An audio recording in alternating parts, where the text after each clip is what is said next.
AI는 궁극의 바리새인이다라고 말씀하신 것 같은데요. 하지만 바리새인이 대표하는 인간의 가장 근본적인 죄성은 이런 바리새인의 윤리와 그리스도인의 윤리를 구분하는 것이 굉장히 유용한 것 같아요. AI 컴퓨터의 의사결정이 가진 한계가 조금 더 명확해지는 듯 합니다. 그렇다면 이제 마지막으로 AI와 우리의 미래에 대해서 얘기를 나눠보고 싶은데요. 요즘 AI가 워낙 활약하다 보니까 사람들 사이에서는 벌써 AI가 실제 재판이나 정치, 상담 같은 분야에서 공정한 판단을 할 수 있을 거라는 기대감도 나오는 것 같은데요. 이런 말들이 나오는 데에는 아무래도 AI는 사람이랑 달라서 누군가에 대한 편견이나 선입견이 없고 중립적인 판단을 할 거라는 기대가 있는 것 같아요. 그래서 우리 또 신승원 형제께서 모럴 AI에 대한 글을 쓰셨길래 저도 인상적으로 읽었어요. 그래서 이 주제와 관련해서 얘기를 나눠봐도 좋을 것 같아요. 네. 우선 사람들 사이에서 AI가 공정한 판단을 할 것이라는 생각이 퍼진 데는 AI가 프로그램 알고리즘, 쉽게 말해서 수학적인 규칙을 따라 판단하고 결과를 생성한다는 생각이 있는 것 같아요. 여기에 대해서는 어떻게 생각하시나요? 한편으로는 맞는 말입니다. 머신러닝 기술이 이전까지 기술들, 규칙 위주의 AI와는 많이 다르긴 하지만 결국 컴퓨터 알고리즘이기 때문에 궁극적으로는 온전히 규칙을 따라서 결정을 내릴 수 있는 것은 맞지요. 하지만 현재 머신러닝 기반의 AI 기술의 문제점은 그 규칙 자체가 어떤 기준으로 정해지는지 알기 어렵다는 것입니다. 머신러닝이 이런 성질을 이른바 블랙박스라고 부르는데요. 마치 어두운 상자의 내부와 같이 안에서 어떤 일이 벌어지는지 알 수 없다는 것입니다. 물론 알고리즘을 수학적으로는 설명할 수 있겠지만 인간이 이해할 수 있는 기준으로 AI가 생성하는 규칙들을 설명하는 것이 거의 불가능하다는 것이지요. 이렇게 AI를 인간이 이해 가능한 기준으로 설명하는 것을 Explainable AI, 설명 가능한 AI라고 부르는데요. 몇몇 학자들은 이런 시도 자체가 이론적으로 불가능하다고 얘기하기도 합니다. 결국 AI를 정치나 재판과 같은 중요하고 윤리적인 의사결정 과정에 사용하는데 가장 큰 걸림돌은 우리가 AI의 의사결정을 이해할 수 없기에 검증할 수 없다는 것이지요. 인간이 AI의 판단을 이해하거나 검증할 수 없다는 점은 확실히 위험해 보이네요. 아무리 정해진 알고리즘이 있어도 결과물을 예측하기 어렵다는 말이잖아요. 그렇죠. 어떻게 보면 컴퓨터가 규칙을 따라서 판단할 수밖에 없다는 점 자체도 큰 문제라고 생각합니다. 인간의 의사 결정이 규칙을 따라서만 이루어지는 것이 아니기 때문이지요. 맞아요. 간단한 문제가 아니죠. 그렇죠. AI는 컴퓨터이기 때문에 주관이 들어가지 않고 선입견이 들어가지 않은 객관적인 판단을 할 것이라는 생각은 인간이 어떻게 사고하고 판단을 하는가라는 철학적인 이해가 부족한 점에서 온다고 생각합니다. 하이데거나 메를로 퐁티 등의 20세기 현상학 철학자들이 바로 이런 점을 지적했었지요. 굉장히 흥미로운 부분인데요. 조금 더 자세하게 한번 설명해 주시겠어요? 네, 본래 19세기, 20세기의 과학자들과 철학자들은 인간의 의사결정 과정이 우리 뇌 안에 있는 일정한 규칙을 따라서 이루어지는 것이라고 생각했습니다. 하지만 20세기의 이런 현상학자들은 바로 우리의 의사결정 과정이 논리적 사고가 아닌 무의식적인 과정 속에서 이루어지는 부분들이 훨씬 많다는 점을 발견했습니다. 예를 들어서 우리가 운전을 할때 핸들을 돌리고 브레이크를 밟는 그런 하나하나의 결정들이 우리의 논리와 의식에서 나오는 것이 아닌 주어진 상황들에 대한 무의식적이고 감각적인 반응들이라는 것이지요. 이 현상학자들은 우리의 일상생활 가운데서의 행동뿐만이 아니라 과학적인 연구와 발견 과정마저도 정해진 규칙과 논리뿐만이 아닌 현상에 대한 감각적인 인식과 무의식적인 판단 속에서 이루어진다고 주장했습니다. 사실 이런 면에서 우리의 의사결정 과정에 우리의 몸이 가진 의미가 굉장히 중요한데요. 우리가 현상을 인지하기 위해서는 우리의 몸이 가진 감각이 굉장히 중요하기 때문입니다. 사실 인간의 의사결정 과정 대부분은 우리가 갓난아기 때부터 우리 몸으로 세상과 부딪히고 그 경험들에서 나온 무의식적인 반응들이 대부분을 이루는데요. 그런 의미에서 칸트나 라이프니츠 같은 철학자들이 인간의 의사결정 가운데 우리의 이성을 너무 과대평가했다는 비판도 받습니다. 물론 당연히 우리의 이성이 중요하지 않다는 것은 아니지요. 사실 이성은 굉장히 중요합니다. 하지만 우리가 의사결정을 내릴 때 단지 IQ뿐만이 아니라 EQ와 예술적 감각, 관계성 등도 못지않게 중요하다는 점이지요. 따라서 제대로 된 의사결정을 내리기 위해서는 우리의 지성뿐만이 아니라 우리의 감성 또한 훈련해야 한다는 것입니다. 이것은 바로 고대 그리스도인들이 믿던 것처럼 진리와 윤리와 아름다움은 하나이기 때문입니다. 인간이 선택하고 결정하는 데에는 이성과 논리뿐만 아니라 감성과 더불어 몸에 배인 습관 같은 다양한 요소들이 작용한다는 말씀인 것 같아요. 네. 그런 면에서 보자면 재판과 같이 한 사람의 일생을 결정짓는 중요한 의사결정을 알고리즘의 논리에만 맡기는 것은 조금 한계가 있지 않나 싶습니다. 그렇죠. 아마도 그런 의미에서 이전에 쓰신 글에 AI는 궁극의 바리새인이다라고 말씀하신 것 같은데요. 저는 개인적으로 AI를 바리새인이라고 연결시킨 부분이 굉장히 인상적이었어요. 아마도 AI는 바리새인 정도의 도덕적 판단밖에 할 수 없다는 말씀이셨던 것 같은데요. 본 해퍼의 윤리학에 대한 내용을 참고하셔서 매우 설득력 있게 들렸습니다. 그렇다면 본 해퍼의 윤리학과 관련해서 우리 그리스도인들의 윤리적 판단은 어떻게 이루어지는 것인가요? 네, 정말 좋은 질문인데요. 요즘 보네퍼 학계에서 주목받는 주제 중에 하나가 바로 보네퍼가 이 하이데거의 철학을 어떻게 기독교 신학으로서 재해석했는지에 대한 내용인데요. 그렇기에 보네퍼가 감옥에서 죽기 직전까지 썼던 미완성작인 이 윤리학에는 이런 현상학적인 철학을 기독교 신학으로서 승화하여 설명하는 내용이 많습니다. 보네퍼의 철학에 따르면 바리새인과 기독교인의 가장 큰 차이는 바로 바리새인은 주어진 현실을 있는 그대로 보지 못하기에 추상화와 단순화의 과정을 거친 율법의 틀 안에서밖에 바라보고 해석할 수밖에 없다는 것입니다. 반면에 그리스도인은 영적인 감각을 통해서 하나님께서 주시는 현실을 있는 그대로 바라보고 받아들일 수 있다는 것이지요. 현실을 있는 그대로 바라본다는 것은 주어진 현실을 그리스도 안에서 포괄적인 하나의 현실로서 받아들이고 이해한다는 것입니다. 현실을 있는 그대로 본다는 말은 정확하게 본다는 말인가요? 포괄적으로 하나 된 현실로 본다는 말은 어떤 일관적인 관점이 있다는 뜻으로 들리는데요.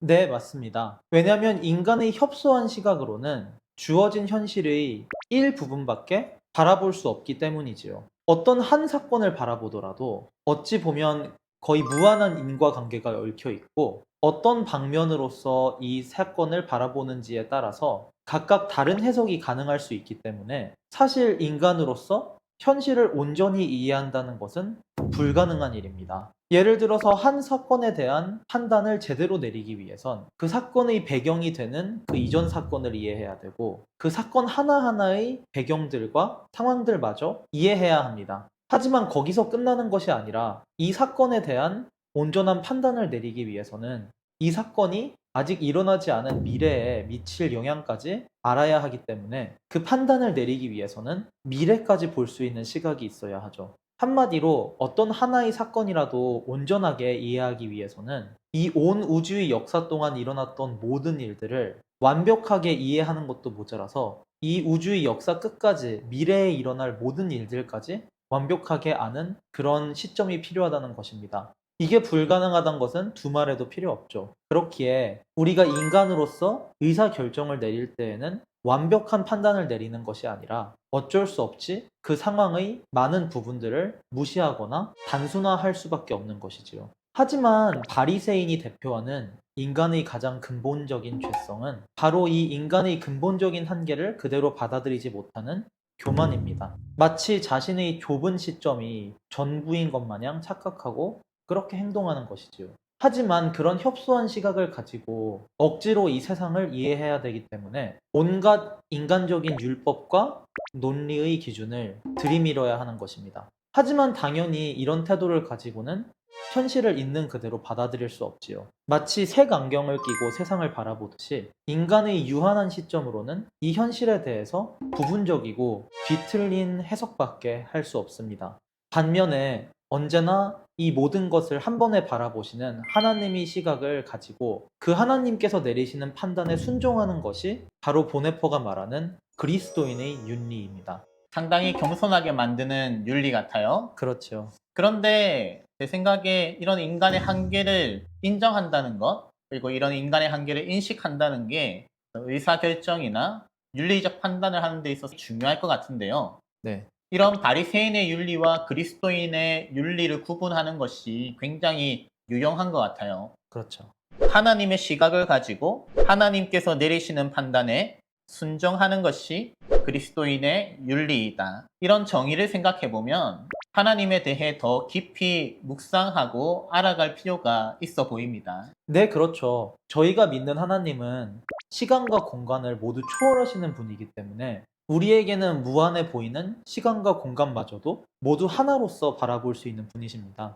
4, 5세기 신학자 어거스틴은 이런 하나님의 성질을 이런 식으로 표현했는데요. 만약에 우리가 숫자를 1부터 1, 2, 3 이렇게 쭉 해서 모든 숫자를 나열해 놓는다고 생각할 때 인간의 시점에서는 이 숫자들이 무한하게 보이겠지만 이 모든 것을 한 번에 바라보시는 하나님의 시점에서는 이 모든 숫자들마저도 단 하나의 점처럼 보이게 된다는 것입니다. 이런 하나님이시기에 온 우주의 역사와 이 온 우주에서 일어난 모든 일들이 한눈에 보이시는 것이지요. 그리고 그렇기 때문에 우리 인간은 내릴 수 없는 상황에 대한 온전한 판단을 내리실 수 있는 것입니다. 그리스도인들은 우리가 가진 죄성과 연약함과 유한함을 인정하고 회개하여 성령의 감동하심을 통해 하나님의 포괄적인 시점을 받아들일 때 하나님이 보여주시는 현실에 순종할 수 있게 되는 것입니다.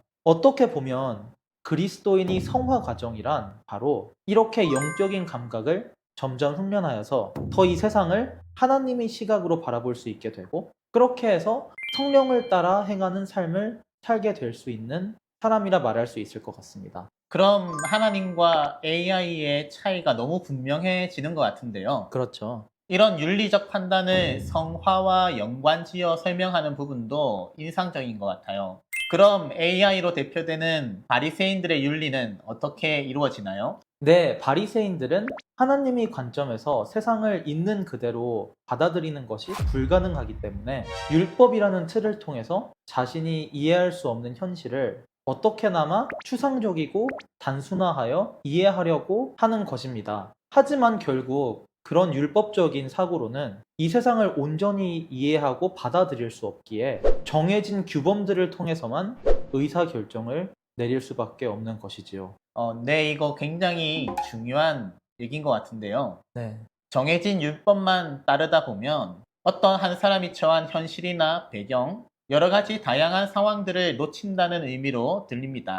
어떤 규범을 다른 요소들을 무시하고 기계적으로 적용할 때 일어나는 문제들을 말씀하시는 것 같은데요. 네. 보통 AI들이 의사를 결정하거나 법을 적용할 때 바리새인처럼 컨텍스트와 관계없이 기계적으로 적용할 가능성이 많다는 말씀이시죠? 네, 맞습니다. AI가 컨텍스트를 완전히 무시하는 것은 아니지만 프로그램과 기계적인 한계상 어쩔 수 없이 전체 맥락을 파악하는 것은 불가능하지요. 아무리 뛰어난 알고리즘을 통해서 컨텍스트를 최대한 해석한다고 해도 결국에는 이 뉴럴 네트워크를 훈련할 때 결정된 틀 밖에는 인식할 수 없습니다. 사실 현실을 있는 그대로 받아들이지 못한다는 것은 AI와 기계의 근본적인 한계라고 볼 수 있는데요.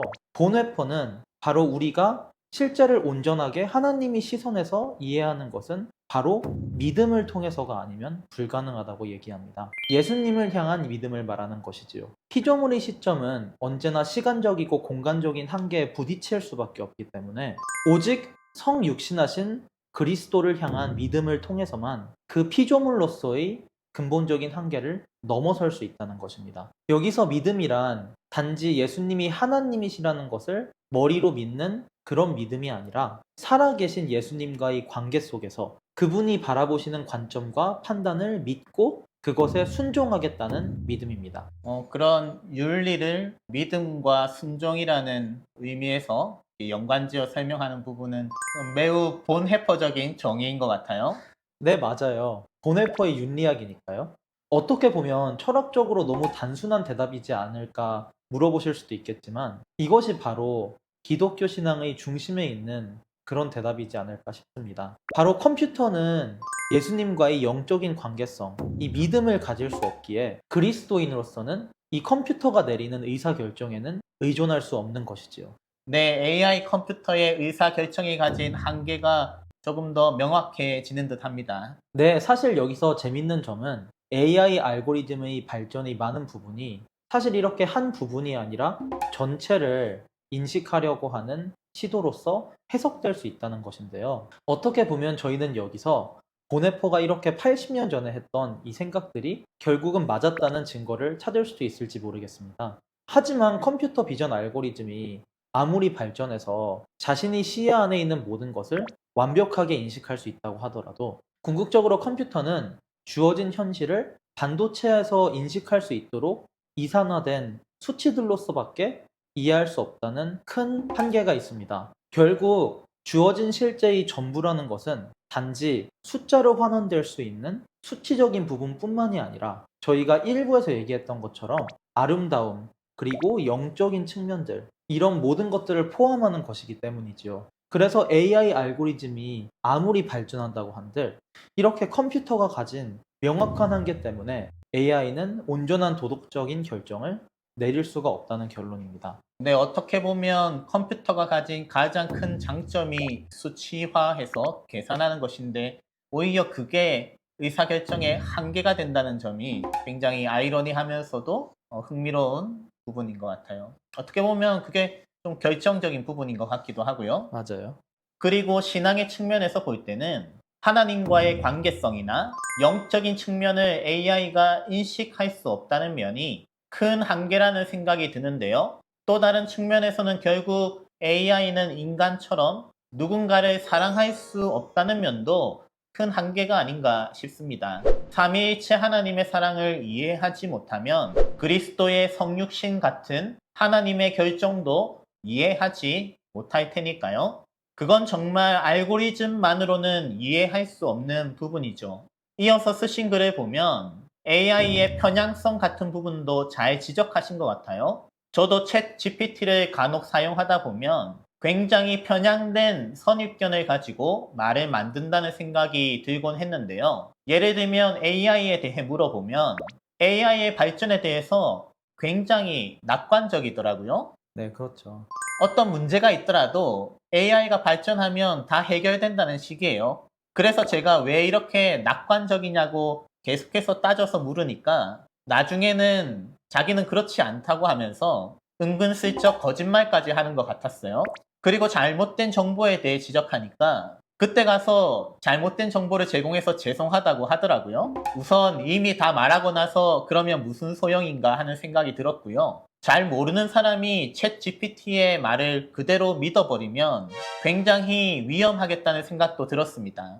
도대체 왜 AI가 편향된 말이나 거짓말을 하는 걸까요? 네, 그건 바로 AI는 현실을 그대로 인식할 수 없기에 편향될 수밖에 없습니다. 그런 의미에서 객관적인 판단을 위해서 AI를 사용한다는 말은 터무니없는 말이죠. 머신러닝 알고리즘 자체가 주어진 데이터를 통해서 상관관계를 계산해내고 그 계산한 패턴에 따라서 앞으로 주어지는 상황들에 대한 답을 내리는 것이기 때문에 그 특정한 데이터와 그 특정한 알고리즘에 따른 선입견이 생길 수밖에 없습니다. 아무리 방대한 데이터가 주어진다고 하더라도 인간의 모든 지식과 경험을 통달한 그런 무한한 데이터는 존재하지 않기 때문이죠. 그렇기 때문에 객관적인 데이터는 존재하지 않을 수밖에 없는 것입니다.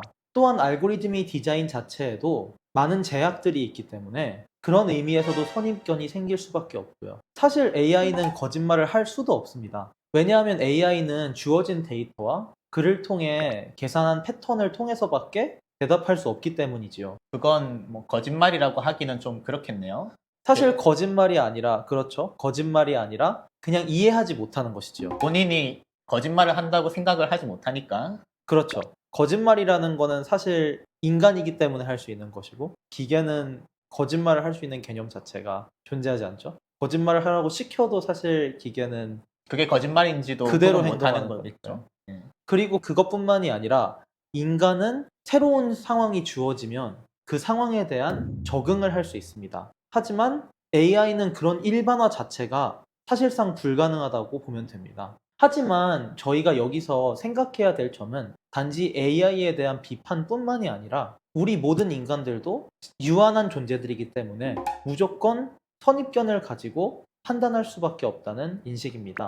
선입견을 가지지 않고 판단할 수 있는 존재는 오직 하나님 한 분밖에 없으시지요. 이것 또한 보네퍼가 지적했던 내용인데요. 인간의 의사결정이란 주관적으로 인식한 현실에 대한 무의식적인 반응들이 주를 이루기에 어쩔 수 없이 선입견이 담길 수밖에 없는 것입니다. 물리학자이자 기독교 철학자였던 마이클 폴라니는 인간의 과학적 탐구와 발전마저도 이런 선입견들을 통해 이루어진다고 주장했는데요. 이렇게 인간의 경험과 학습을 통해 쌓인 주관적이고 무의식적이고 감각적인 지식들을 폴라니는 암묵적 지식이라고 불렀습니다. 결국 인간은 이렇게 암묵적 지식을 가지고 의사결정을 내릴 수밖에 없기에 어떤 말을 하거나 어떤 판단을 하던 주관적일 수밖에 없다는 얘기이죠. 네, AI를 넘어서 인간이 가진 편향성에 대해서 잘 말씀해 주셨는데요. 인간이나 AI 모두 완전히 이성적이고 객관적인 판단을 할 수 없다는 면에서 현실은 대부분 여러 가지 주관적이고 때때로 이기적인 견해가 사람들 사이에서 충돌하면서 여러 가지 분쟁이나 갈등, 문제가 생기는 것 같습니다. 그렇다면 우리 그리스도인들은 어떻게 이런 혼란스러운 문제를 넘어서 올바른 의사결정을 할 수 있는 걸까요? 네, 하나님이 아니라면 완전히 객관적인 판단은 상상 속에서나 존재하는 것입니다. 그렇기 때문에 우리가 인간으로서 그리고 그리스도인으로서 할 수 있는 가장 최선의 일은 바로 우리 선입견을 인지하고 점검하는 것이지요. 어떻게 말하면 이것이 바로 회개의 과정이라고 할 수 있을 것 같아요. 사실 헬라어에서 회개라는 말, 메타노이아가 딱 이런 뜻을 가지고 있는데요. 우리는 모두 죄인이기 때문에 우리의 모든 가치 판단은 근본적으로 죄성이 담긴 선입견에 물들 수밖에 없다는 것이지요. 하지만 우리는 그 연약함을 인지하고 동시에 온전히 객관적이고 완벽한 판단을 할 수 있는 하나님을 믿고 그 하나님의 판단에 순종할 수 있기에 우리의 죄성을 넘어설 수 있는 것입니다. 그리고 우리가 그렇게 우리의 연약함을 인지하고 하나님의 판단을 받아들이는 그런 하나하나의 훈련 과정을 통해서 우리의 암묵적 지식 또한 하나님의 마음과 닮아갈 수 있게 되는 것이지요. 그렇게 우리는 우리의 죄로 물든 선입견을 조금씩 조금씩 넘어설 수 있는 것입니다. 이것이 바로 성화의 과정이라고 말할 수 있지 않을까요? 성화에 대한 논의도 윤리학에서 반드시 다루어야 하는 주제인 것 같아요. 어쩌면 요즘 유행하는 메타인지 같은 것들이 하나님과의 관계 안에서 하나님의 말씀에 비추어서 발전할 수 있지 않을까 이런 생각도 들고요. 네, 그렇죠. 성화가 곧 성숙과 성장을 의미하기도 하는 거죠. 네. AI는 성화의 알고리즘 자체가 불가능하겠지만 인간도 죄를 인정하고 하나님의 마음에 다가가며 생각과 행동이 변화되는 성화의 문제가 쉽지 않죠. 굉장히 중요한 이슈가 아닌가 싶습니다. 그렇다면 이제 마지막으로 AI와 우리의 미래에 대해서 얘기를 나눠보고 싶은데요. 그 아티클의 결론 부분에서 드레이퍼스의 예언적인 경고를 인용한 부분이 또 인상적이었어요. 우리의 위험은 초지능 컴퓨터의 출현이 아니라 지능이 낮은 인간의 출현입니다.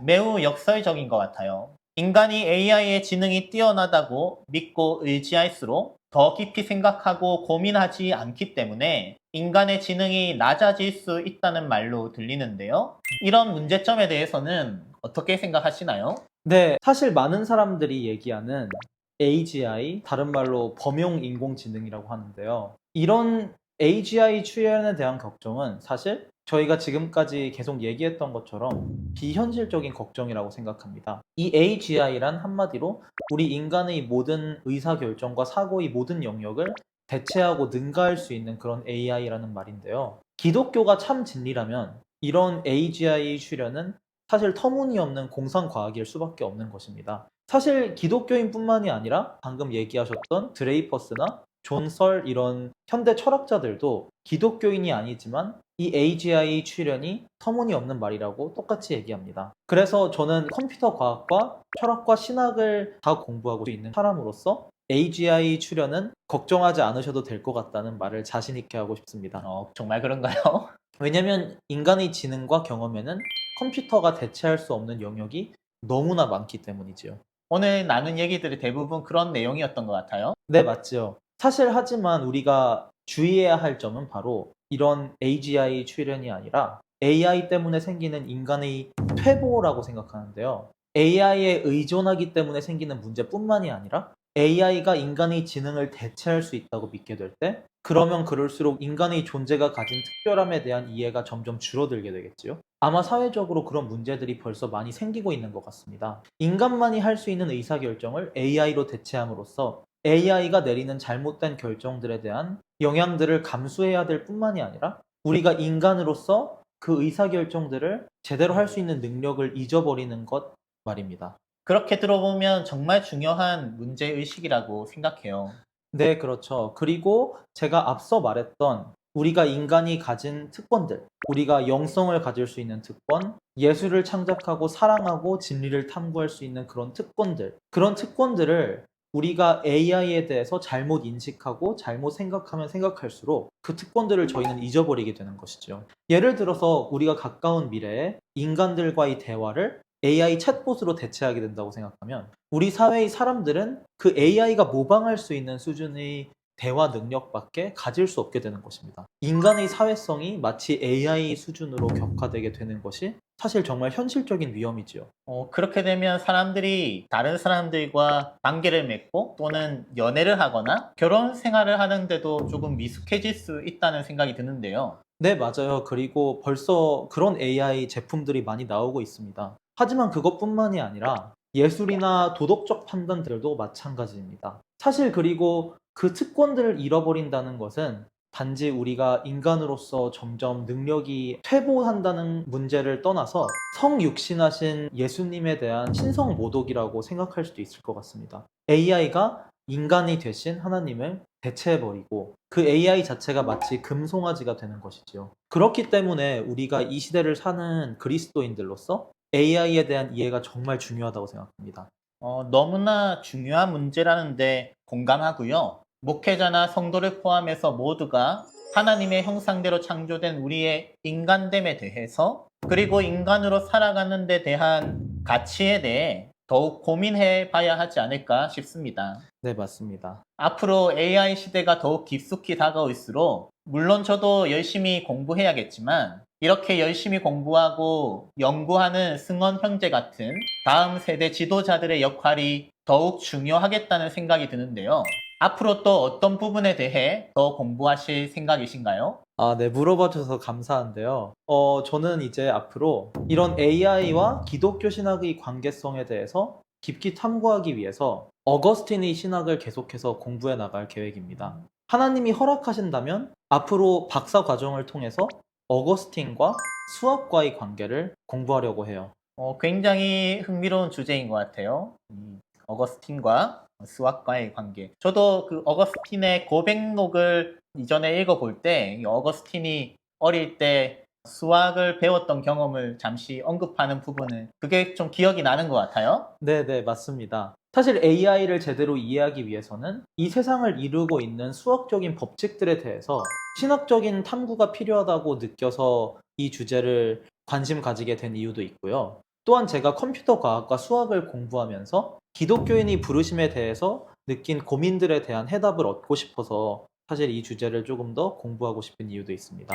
그리스도인으로서 수학을 공부하는 것이 어떤 의미인지, 그리고 그 수학의 연구가 어떤 방식으로 하나님이 나라에 기여할 수 있는지 그런 생각들을 많이 하고 있는데요. 특별히 4에서 5세기 신학자였던 어거스틴에서 이런 해답들을 제가 찾으려고 하는 이유는 방금 말씀하신 것처럼 어거스틴이 기독교 신학자임에도 불구하고 수학을 공부했던 경험이 있고 그래서 수학과 숫자들에 대한 신학적인 고민들을 정말 많이 했기 때문인데요. 천재들이죠. 정말 신기하죠. 어거스틴은 크리스찬으로서 이 수학과 수학적 법칙들에서 하나님의 지혜와 말씀이신 예수님이 분명하게 드러난다고 믿었습니다. 그래서 그리스도인이 수학을 공부할 때 성령님께서 역사하셔서 삼위일체이신 하나님에 대해서 더 깊이 이해할 수 있도록 인도해 주신다고 믿었습니다. 굉장히 흥미로운데요. 수학과 성령, 수학과 영성을 연관시키는 거네요. 네, 맞습니다. 그리고 물론 어거스틴이 우리 기독교 역사에 남긴 발자취가 어마어마하기 때문이라는 이유도 있고요. 이런 어거스틴의 신학을 연구함을 통해서 우리 기독교 전통이 가진 철학적인 깊이뿐만이 아니라 수학을 통해서도 드러나는 예수 그리스도의 복음을 통해서 이 세상에 바로 예수님이 진리이자 아름다움이라는 사실을 나누고 싶다는 소망이 있습니다. 지금 대학원 결과를 기다리고 있는데 기도해 주시면 감사할 것 같습니다. 네, 저도 꼭 기도하겠습니다. 우리 구독자님들도 같이 기도해 주시면 감사할 것 같아요. 철학과 수학, 그리고 신학, 이런 게 맞닿아 있다는 얘기는 참 많이 들어본 것 같아요. 신학과 수학, 모두 오래된 학문이잖아요. 그렇죠. 저도 이런 얘기 들으면 계속 공부를 하고 싶어요. 매우 흥미로운데요. AI에 대한 신학적 성찰도 계속 이어가실 수 있지 않을까 하는 생각도 드네요. 앞으로 연구가 진행될 때마다 한 번씩 계속해서 인터뷰 부탁드리고요. 네, 알겠습니다. 네, 특별히 어거스틴과 교부들을 연구하시면서 아마도 AI보다 훨씬 더 뛰어난 통찰과 영적인 인사이트를 주실 수 있지 않을까 싶습니다. 앞으로의 사역과 공부 모두 함께 응원 부탁드릴게요. 네, 여기까지 오늘 함께 이야기를 나눌 수 있어서 너무 좋았고요. 우리 구독자님들과 또 시청자분들 모두 승원 형제와 우리 소울 가이드 미니스트리를 위해서 계속해서 기도해 주시면 감사하겠습니다. 영상이 좋으셨다면 구독과 좋아요, 알람 설정도 꼭 부탁드릴게요. 그럼 저희는 다음에 또 좋은 컨텐츠로 찾아뵙겠습니다. 같이 인사할까요? 네. 샬롬.